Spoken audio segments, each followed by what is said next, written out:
Hello and welcome to Shriram's IAS. In this session, we have been continuing the discussion of Indian economy PYQs. इस session की बहुत ही खास बात यह है कि हम हर साल के क्वेश्चंस को डिस्कस करेंगे और एक question at a time.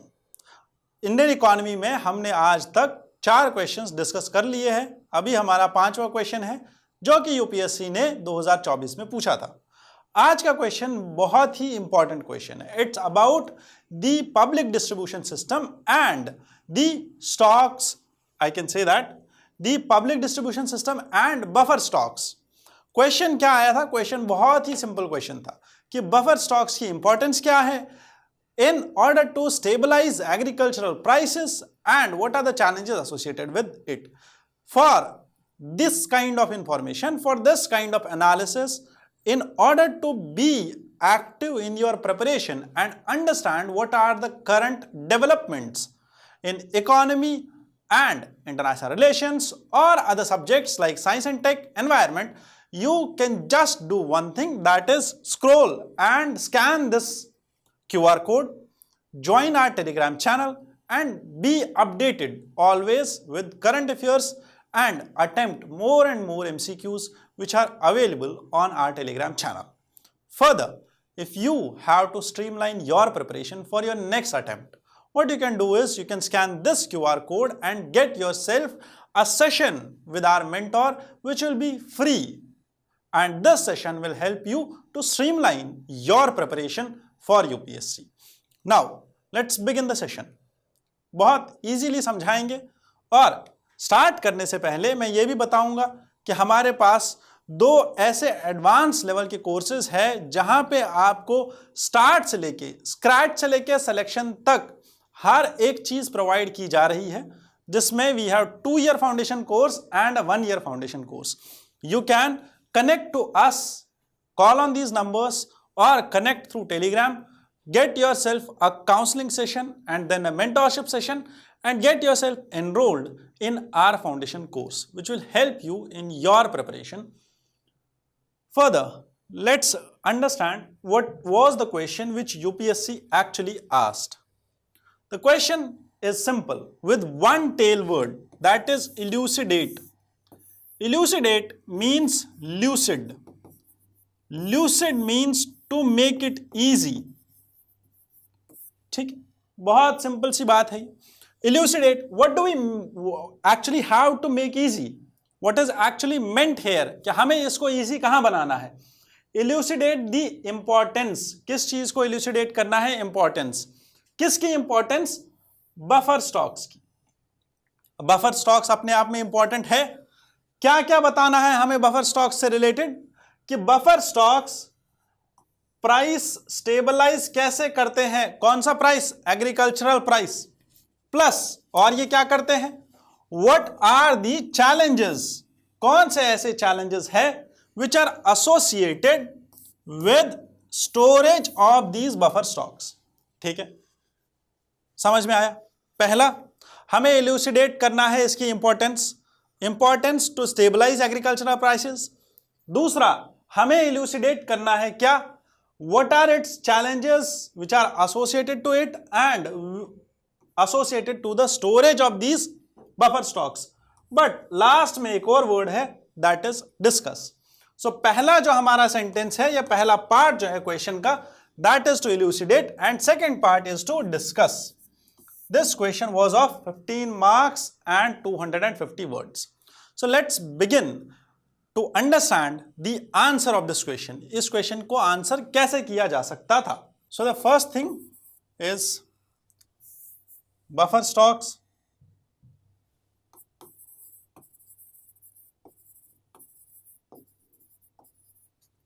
Buffer stocks का importance in regulating or stabilizing agricultural prices and discuss what challenges in what storage of buffer stocks. ठीक है, ये 2 पार्ट्स है क्वेश्चन के. हम ऐसे अज्यूम करेंगे कि हमारे यहाँ पे 7.5 नंबर है और यहाँ पे 7.5 नंबर है, 15 नंबर का ये क्वेश्चन है। अब इस क्वेश्चन में हमें सबसे पहला काम क्या करना है, we need to introduce it well. तो हम इंट्रोडक्शन में क्या लिखने वाले हैं, अब अगर ये क्वेश्चन खुद ही हमसे पूछ रहा है कि हमें सिग्निफिकेंस बतानी है, तो हम भी क्या करेंगे, we will start with significance only. Therefore, the significance is that it is helping in what? The question is itself telling you that it does stabilize. अब ये stabilize कैसे करता है prices को, ये समझना है। It does not only stabilize agricultural prices, but also helps us in ensuring food security plus price management plus food inflation. ये 3 चीजें हैं जो हम इंट्रोडक्शन में लिखने वाले हैं। साथ में हम एक डेटा भी देंगे। कैसा डेटा, कि एज पर PIB, that is Press Information Bureau, we had a central pool of 113 metric tons of food grains, 113 metric tons of wheat and 236 metric tons of rice by the end of April 2023. And this was, I guess this stock actually surpassed the actual requirement or the buffer norm, जो हमारा buffer norm है कि कितना रखना है, that was just 75 metric tons and 136 metric tons of राइस। But April 2023 में, क्योंकि ये क्वेश्चन 2024 का है, हम डेटा भी उसी हिसाब से लिखेंगे इस आंसर में। Recent most data that is 2023 का। क्लियर यहां तक? देयरफॉर वी विल अंडरस्टैंड कि ये जो स्टॉक है हमारे पास, this will help us in establishing what, in ensuring food security, price management, food inflation, plus it will also help whom? First, consumers, second, farmers, and third, जो market volatility है उसको कर्ब करेगा। क्लियर यहां तक समझ में आ गया? This was introduction. Second is, that is हम इस क्वेश्चन का सेकेंड पार्ट लिखेंगे, that is simple, importance of buffer stocks in what? In stabilizing agri prices. Agricultural prices को स्टेबलाइज करने के लिए हमारे पास बफर स्टॉक्स जो है, इनकी इंपॉर्टेंस क्या है? पहला point, price stability. First point is price stability. कैसे इंश्योर करेगा बफर स्टॉक प्राइस स्टेबिलिटी? बहुत ही सिंपल तरीके से, हमें पता है यूपीएससी ने प्रीलिम्स में भी ये क्वेश्चन पूछा हुआ है इससे पहले कि that food Corporation of India, this is the body which actually releases stores grains. यही करती है क्या? प्रोक्योरमेंट। ठीक है, प्रोक्योरमेंट किया, स्टोरेज किया, किसका? ग्रेन्स का। Now these grains which are stored by FCI are released in market. कब रिलीज करेंगे? जब हमारे पास प्राइस राइज होगा, when there are high prices in the market. Whenever there is sudden increase in the prices, FCI will do what? It will release buffer stocks from its own storage and release them in market so that prices get stabilized. Clear? One more thing is there, FCI कब release करेगा इन buffers को और इस buffer stock को? When there will be poor monsoon. अगर monsoon भी हमारे पास ऐसा है जिसकी वजह से प्रोडक्शन नहीं हुई है, कम बारिश हुई है, ड्रॉट हुआ है, तो उस टाइम पे भी क्या करेगा FCI? It will release these buffer stocks in the market. Second point which we will write is about food security. ये सब चीजें हमने इंट्रोडक्शन में भी मेंशन की है और ये हम अब भी मेंशन कर रहे हैं। फूड सिक्योरिटी कब हमारे पास खाना नहीं होगा? When there are natural disasters और व्हेन देयर आर पैंडेमिक्स। ठीक है, when there is no rainfall, at that point of time we need to ensure that our population has enough food security. Therefore, lately we have also read about this thing that public distribution system के through buffer stocks को release किया जा सकता है और ये कौन करेगा? FCI। प्लस कोविड-19 के टाइम पे हमने देखा दैट हमारे यहां गवर्नमेंट लेके आई, क्या लेके आई? प्रधानमंत्री Garib Kalyan Yojana. Under this scheme there were food grains which were distributed and food grains का जो राशन होता है उस क्वांटिटी को भी इंक्रीज किया गया था सबके लिए। क्यों इंक्रीज किया गया था? Because we need to ensure food security. उस टाइम पे जो लेबर पैसा कमाने जा रहा था उसका वो पैसा बंद हो गया था, वो डेली वेज कमा रहा था, वो नहीं जा पा रहा था काम पे, वो अंदर घर पे बंद था। बट उस पॉपुलेशन को सर्वाइव भी कराना था, इसीलिए फूड सिक्योरिटी को इंश्योर करना है। और कैसे इंश्योर करेंगे? ऐसे। ठीक है, अदरवाइज क्या होता? उस टाइम पे मार्केट में डिमांड थी खाने की और खाना था नहीं। अब जिसके पास भी था वो या तो होल्ड कर लेता या तो मार्केट में सडन राइज होता प्राइसेस में। उन दोनों चीजों से बचने के लिए agricultural prices which is the prime thing asked in this question, उसको वापस इंश्योर करने के लिए this is important. Clear? This also ensures support to farmers. कैसे फार्मर्स को सपोर्ट करता है? By giving them what? Minimum support price. MSP के बेसिस पे प्रोक्योरमेंट होती है, मिनिमम सपोर्ट प्राइस दिया जाता है और व्हीट एंड राइस को प्रोक्योर किया जाता है। और भी हमारे पास कितने सारे क्रॉप्स है, आप सारे लोग कमेंट सेक्शन में ये बताओ मुझे कि हमारे पास टोटल एमएसपी के लिस्ट में कितने क्रॉप्स है।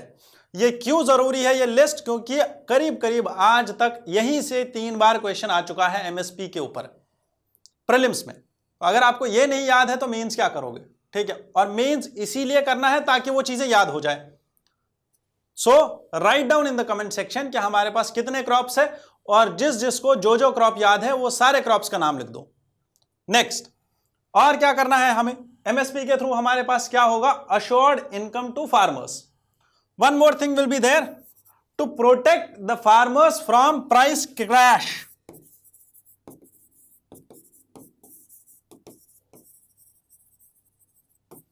प्राइस क्रैश अगर मार्केट में हो रहा है, ओपन मार्केट में, ये प्राइस क्रैश कैसे होगा? अगर मार्केट में सप्लाई अचानक से बढ़ गई, अगर मार्केट में सारा प्रोड्यूस एक बार में उठ के मार्केट में आ गया, तो उस टाइम पे क्या होगा? उस टाइम पे प्राइसेस विल बी देयर और प्राइसेस स्लंप हो जाएंगे, कोई नहीं खरीदेगा, एक्सेस प्रोडक्ट और एक्सेस सप्लाई आ जाएगी मार्केट में। जो ही एक्सेस सप्लाई मार्केट में आ गई, प्राइसेस खत्म हो जाएंगे, फार्मर्स को कुछ नहीं मिलेगा। इसीलिए आलू जो है वो बेचते नहीं है, वो उठा के फिर फेंक देते हैं, अनियन सड़ जाता है पूरा। That is the main reason. Third most important point is market intervention.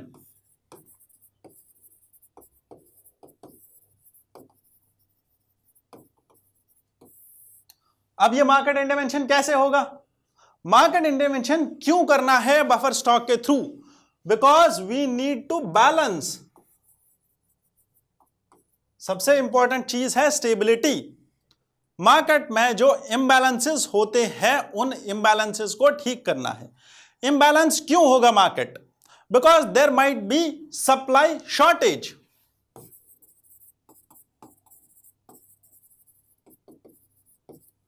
And supply shortage क्यों होगा? क्योंकि जो प्रोडक्ट मार्केट में आने वाला था, व्हीट या राइस, वो नहीं बन पाया है, वहां ड्रॉट हुआ है, वहां क्लाइमेट चेंज की वजह से एल नीनो का ईयर था, ला नीना का ईयर था, या तो एक्सेस रेनफॉल हो गई, क्रॉप डैमेज हो गया, या तो रेनफॉल हुई ही नहीं, प्रोडक्शन ही नहीं हुई। इस चीज की वजह से supply will be in shortage और there can be surplus production.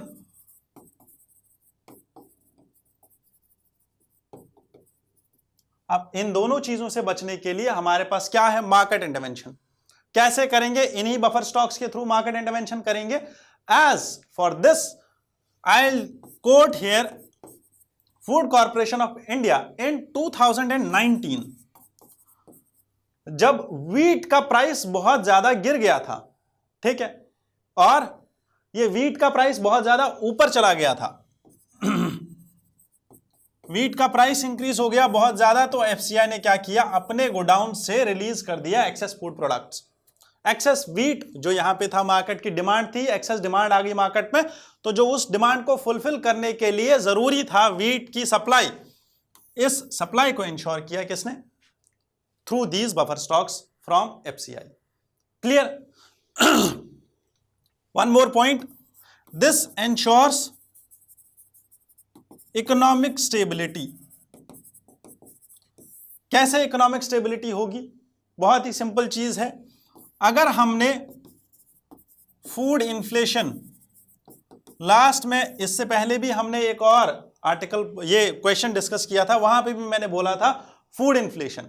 और मजे की बात यह है, अगर आप इस डिस्कशन को ध्यान से देख रहे हो, ये फूड इन्फ्लेशन के ऊपर अभी रिसेंटली क्वेश्चन आया था 2025 में प्रीलिम्स में, ठीक है, कि कैसे इस फूड इन्फ्लेशन को, और इस फूड इन्फ्लेशन का एक स्टेटमेंट था जो कि बहुत ही ज्यादा क्रूशल था।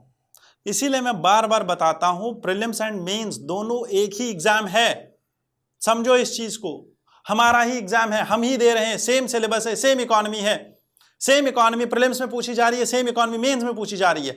अगर कोई क्वेश्चन प्रीलिम्स में आ रहा है तो उस क्वेश्चन का लिंकेज मेंस में मिलेगा, अगर कोई क्वेश्चन मेंस में आ चुका है तो उसको प्रीलिम्स में पूछा जाएगा। This thing has to be understood. If we do not understand it, we will be continuously stuck in this loop. कौन सा लूप? कि प्रीलिम्स नहीं हो रहा, प्रीलिम्स हो गया तो मेंस नहीं हो रहा, मेंस हो गया तो इंटरव्यू का कॉल नहीं आएगा, कॉल आ गया तो इंटरव्यू नहीं निकलेगा। In order to get rid of this loop, that prelims and mains के बीच में, या फिर इस लूप से कि प्रीलिम्स हो ही नहीं रहा है, प्रीलिम्स नहीं हुआ, मेंस की तैयारी करी, मेंस की तैयारी छोड़ दी, फिर प्रीलिम्स की तैयारी करी, फिर फेल हो गए, फिर वही साइकिल। इस साइकिल से निकलने के लिए this is the only antidote, that is कि आप प्रीलिम्स एंड मेंस को होलिस्टिक तरीके से एक बार में करो, ठीक है, और उन सब्जेक्ट्स का जो बहुत ही कोर सब्जेक्ट्स है, हिस्ट्री, ज्योग्राफी, पॉलिटी, इकोनॉमी, ये सारे सब्जेक्ट्स कोर सब्जेक्ट्स हैं, एनवायरमेंट, साइंस एंड टेक, यहां प्रीलिम्स और मेंस दोनों साथ में करने हैं, ठीक है। नेक्स्ट आगे बढ़ते हैं, बहुत ही सिंपल चीज है, फूड इन्फ्लेशन। फूड इन्फ्लेशन से क्या होगा? Prices will increase. This will directly go to what? This will directly and indirectly impact what? Inflation. Question था मॉनेटरी पॉलिसी का इंपैक्ट क्या पड़ता है इन्फ्लेशन, ये फूड इन्फ्लेशन के ऊपर। How much impact does monetary policy actually have on food inflation? That was the question which was asked related to this, ठीक है, क्लियर यहां तक? नेक्स्ट हमें क्या करना है, इसकी वजह से क्या होगा? इन्फ्लेशन की वजह से मैक्रो इकोनॉमिक स्टेबिलिटी, ये जो मैक्रो इकोनॉमिक स्टेबिलिटी है, this will get disturbed. Therefore in order to prevent food inflation we need these what? Buffer stocks. Running notes बनाते जाना है, रनिंग नोट्स नहीं बनाएंगे तो इस डिस्कशन का कोई फायदा नहीं है, ठीक है। Next, this will help us in policy implementation.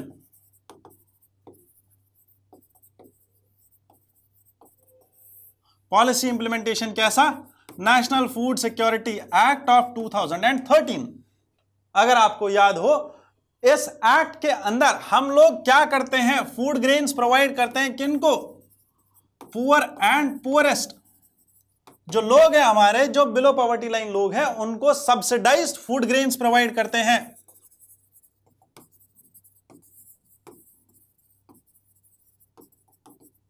ठीक है, सब्सिडाइज्ड फूड ग्रेन्स प्रोवाइड करते हैं। तो आज की डेट में 75% of rural and 50% of urban population is dependent on these food grains, subsidized food grains, and this all is possible only because of these buffer stocks जो हमारे पास available है।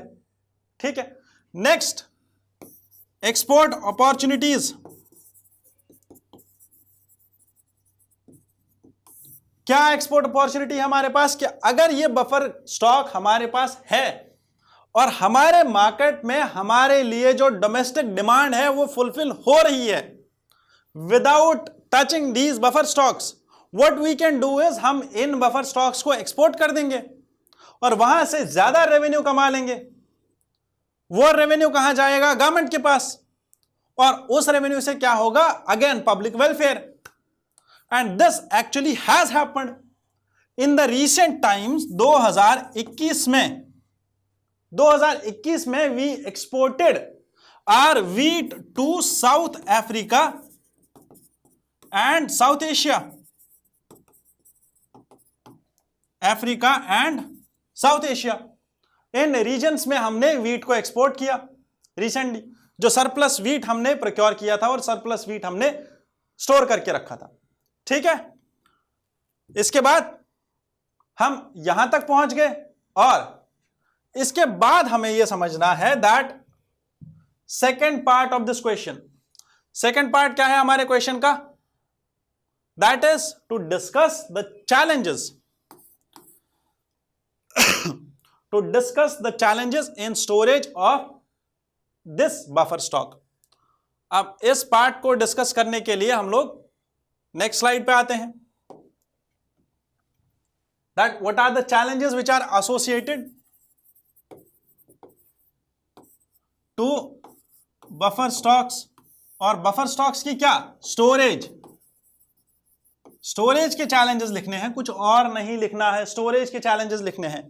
सबसे पहला चैलेंज क्या है हमारा? That is infrastructure.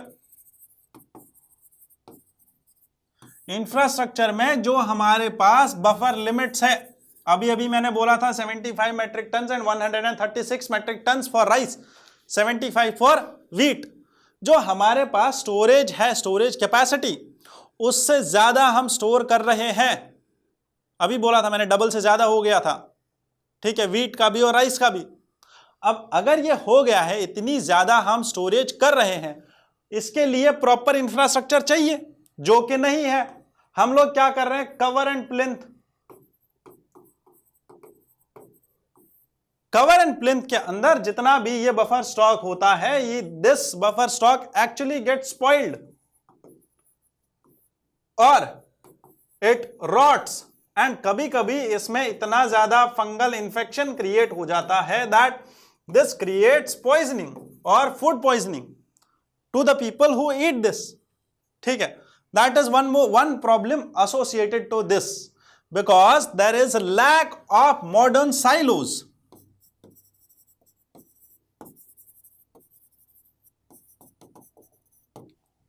For storage, clear?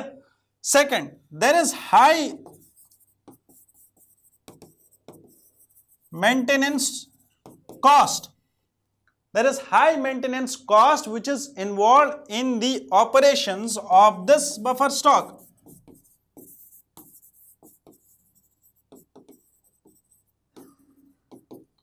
क्यों? क्योंकि सबसे पहले इसको प्रोक्योर करना है, उसके बाद इसको क्लीन तरीके से स्टोर करना है, उसके साथ साथ ट्रांसपोर्ट एंड प्रोक्योरमेंट, ये सारे खर्चे किसके हैं? यहीं पे these are creating the challenges for buffer stock.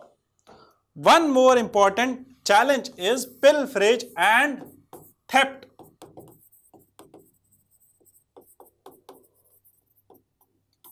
ठीक है, बहुत सिंपल सी चीज है that this buffer stock also faces these two challenges because there are poor security measures,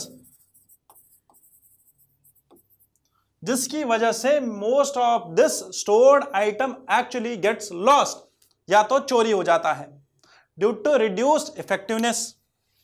एक और है हमारे पास challenge, that is quality degradation। अब किस चीज की क्वालिटी डिग्रेड होगी? बफर स्टॉक्स की। जो भी हमने यहां पे राइस, व्हीट, मेज, कॉर्न, जितना भी हमने स्टोर करके रखा है, इट विल गेट डिग्रेडेड। क्यों डिग्रेड हो जाएगा? Because this is not stored properly, जिसकी वजह से इसका nutritional value will get eroded. अगर न्यूट्रिशनल वैल्यू खत्म हो गया तो उसके बाद क्या हो पाएगा?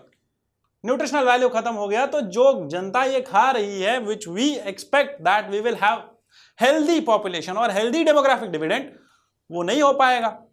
That actually erodes the whole purpose of it. Next point,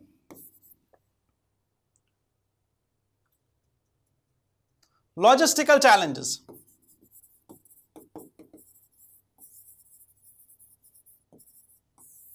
Logistical challenges like transport and movement of goods.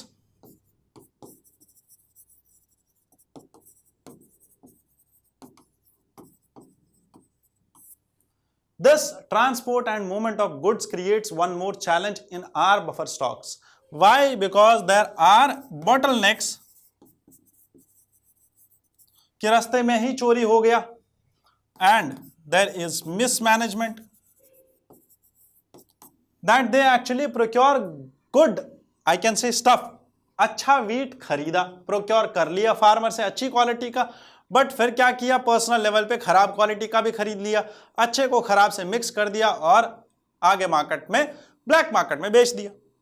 That is what actually is happening because of the corruption which is there in the supply chain management. ठीक है. Last में क्या है, there are environmental concerns also. Environmental challenge क्या है कि ये जो पूरा खाना, ये जो पूरा बफर स्टॉक है, ये बफर स्टॉक जब सड़ रहा होगा, जब ये सही से स्टोर नहीं होगा, जब ये सड़ रहा होगा, या इसकी वजह से, इस बफर स्टॉक बेस्ड प्रोक्योरमेंट की वजह से जो ओवर प्रोडक्शन होगी, उसका क्या, वहां पे कार्बन एमिशंस होंगे और मीथेन एमिशंस होंगे दोनों जगह पे. पहला due to unsustainable agriculture and दूसरा due to I can say unscientific methods of storage. इन दोनों चीजों की वजह से क्या होगा, there will be environmental challenges. Carbon emissions ज्यादा होंगे और मीथेन एमिशंस ज्यादा होंगे. So what should be the way forward, जो कि क्वेश्चन में पूछा नहीं गया है, क्वेश्चन में क्लियरली मेंशन नहीं है कि आपको वे फॉरवर्ड देना है. बट रिमेंबर, जब भी आप आंसर राइटिंग करें और आप चैलेंजेस को एंड कर रहे हो, तो आपको चैलेंजेस के साथ साथ सॉल्यूशंस भी देने हैं. आपको यह भी बताना है कि इन चैलेंजेस को सॉल्व कैसे किया जा सकता है. So we will write way forward which is implicit demand of this question. Implicitly ये क्वेश्चन आपसे मांग रहा है वे फॉरवर्ड. यह आपको समझना होगा कि कहां पे डिमांड है और कहां पे नहीं. पहला जो स्टेप हमें लेना है, that is modernisation of storage infrastructure. जो हमारा स्टोरेज इंफ्रास्ट्रक्चर है उसको मॉडर्नाइज करना है. कैसे मॉडर्नाइज करेंगे, सिंपल सा एग्जांपल है. गवर्नमेंट ऑफ इंडिया का एक पायलट प्रोजेक्ट है. This pilot project involves 11 primary agricultural credit societies.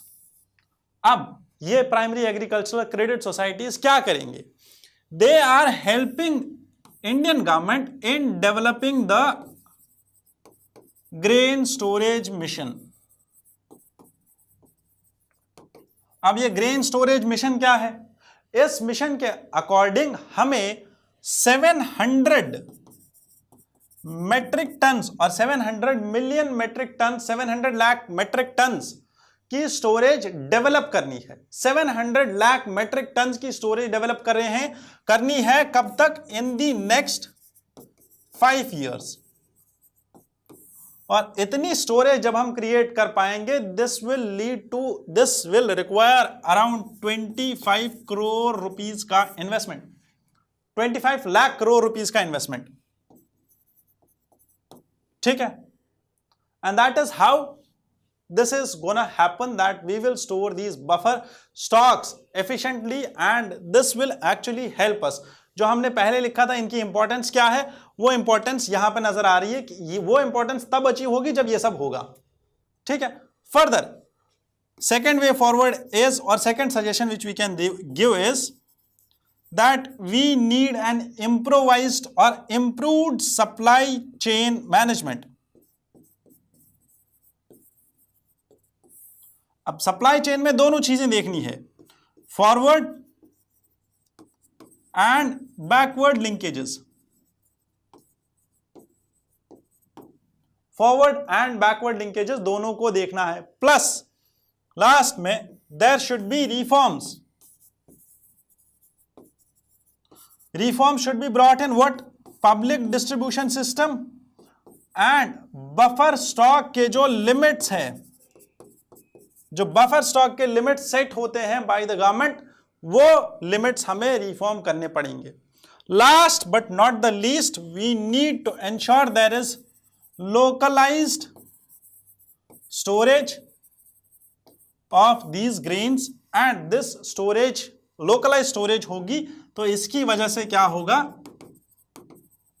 Minimal transportation costs, and this will help us ensure minimal transportation costs. With this we will conclude this question and I hope that आपको ये question आपका value addition करके दे, आपको अच्छे से समझ आए UPSC के PYQs कितने ज़्यादा important है. With this I leave you for the next session. We will meet in the next session. Thank you. Jai Hind.